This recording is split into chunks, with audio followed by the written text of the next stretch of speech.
cute ng horse.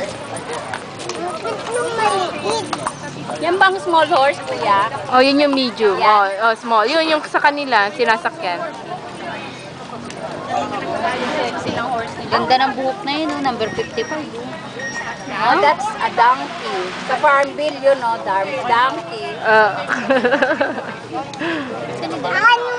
Ay, ang boring naman, kid. Patakbuhin mo naman, kid. Inaantok ako. Pare, sigundahan mo naman yan. Ayan, ayan. Yan! Nasaan na si Bayo? Hindi ko makita. Ayun. Maglalakad lang yan, walang kwenta sa kanila yan. Ay, iba yung... Ay, Ito ba itong... subukan mo kaya ni... O kaya ni... Ate, ang dami dun eh. Ano ba ito? Cashew na pulburon. Para ako naman po. Mas malaki yung kabayo ni ano. Ang mo, wiwin niya, ang dami oh. Ang ano oh, balde. Masarap inuin yun.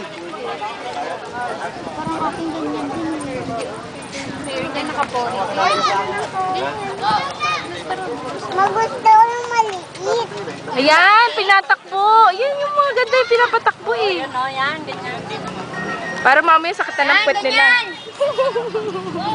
Nakakaigi na kabayong labo. Huwag ka na kasi mangot na yun kasi ouch, ouch, ouch, ouch. Tama ba yan? Ipit. Sa puwet, pag di ka sanay. Wala bang paddle yan? Kaya dito ka. Eh, ikaw naman, tignan mo nga oh. Mamaya sunod ikaw. Hindi ba yung mga